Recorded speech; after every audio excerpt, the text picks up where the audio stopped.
یا ایھا الذین آمنوا، اے ایمان والو، ادخلوا فی السلم کافہ، اسلام میں پورے کے پورے داخل ہو جاؤ۔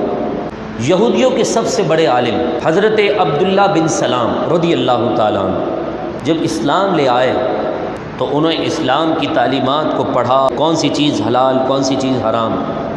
لیکن یہودیوں کے مذہب میں اونٹنی کا دودھ یا اونٹ کا یا اونٹنی کا گوشت ہے وہ کھانے کی اجازت نہیں تھی۔ تو آپ نے یہ دل میں خیال کیا کہ اسلام کے اندر اونٹ یا اونٹنی کا گوشت وغیرہ کوئی کھانا یا پینا مباح کام ہے، کرے نہ کرے برابر ہے، تو کیوں نہ میں اونٹ کے گوشت یا اونٹنی کے دودھ سے پرہیز کروں، بچا رہوں۔ جب آپ نے یہ خیال کیا، اللہ تبارک و تعالیٰ نے قرآن کی آیت نازل فرما دی، لہذا حضرت عبداللہ بن سلام کو یہ پیغام دے دیا گیا۔ حالانکہ دیکھا جائے اونٹ کا گوشت کھانا کوئی فرض بھی نہیں ہے۔ ہم میں سے کتنے لوگ ایسے بھی ہوں گے جنہوں نے آج تک اونٹ کا گوشت نہیں کھایا ہوگا۔ اب یہ تو نہیں کہہ سکتے کہ وہ نان مسلم ہیں، پورے اسلام میں داخل نہیں ہوئے۔ شریعت کا قانون ہے، جہاں مباح عمل کو کمتر سمجھا جائے وہاں اس اچھے عمل پر انسان کو عمل کرنا یہ لازم اور واجب کا درجہ رکھ دیتا ہے۔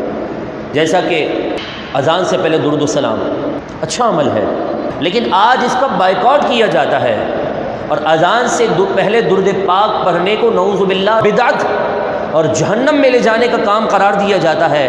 تو اب ایسی صورت میں شریعت کا یہ حکم ہے کہ اب مباح عمل پر عمل کرنا انسان پر یہ واجب کا درجہ رکھتا ہے کہ اذان اگرچہ ایک اچھا عمل ہے، اس سے پہلے اگر درود پاک پڑھ لیا جائے تو اس کے اندر کسی قسم کا کوئی مضائقہ نہیں ہے۔ حالانکہ عرب ممالک کے اندر آج بھی یہ قانون جاری ہے کہ وہاں اگر دو بندوں کا آپس میں تنازع ہو جائے نا، کچھ جھگڑا ہو جائے، تو درود پاک کے ذریعے سے وہ رفع کرتے ہیں۔